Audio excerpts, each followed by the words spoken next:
Magandang araw mga bata! Ngayon, tatalakayin natin para sa unang linggo sa ikalawang markahan ang globalisasyon. Kapag naririnig natin ang salitang globalisasyon, ano ba ang pumapasok sa isip ninyo?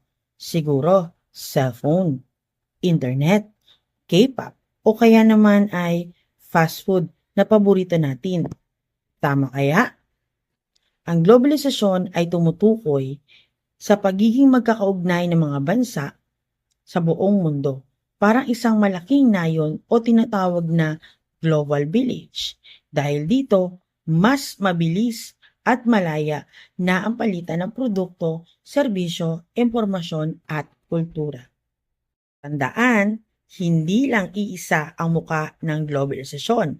Meron itong iba't ibang dimensyon o aspeto. Una na rito ang ekonomiya. Ang ekonomiya ay tumutukoy sa kalakalan, negosyo, at trabaho. Halimbawa, mga OFWs at mga dayuhan kumpanya na pumapasok sa Pilipinas. Pangalawa, politikal. Ang politikal ay tumutukoy sa pakikilahok ng mga bansa sa organisasyon gaya ng UN o ASEAN. Pangatlo, kultural.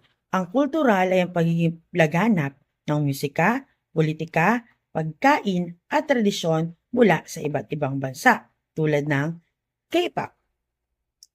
Pang-apat, teknolohikal.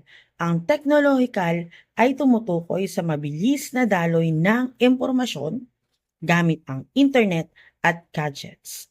Panglima o panghuli ay ang pangkapaligiran. Ang pangkapaligiran ay sama-samang pagtugon sa mga issue gaya ng climate change.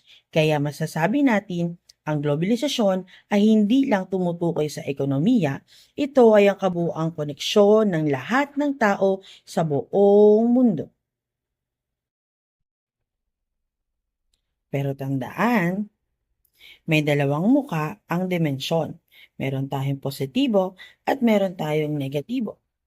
Ang positibo ay nagbibigay ito ng mas maraming oportunidad sa trabaho, mas mabilis na komunikasyon at mas malawak na kaalaman. Pangalawa, ang negatibo. Ang negatibo ay maaari itong magdulot ng pagkasira ng kapaligiran, pagsasamantala sa likas na yaman, at minsan ay pagkawala ng sariling kultura.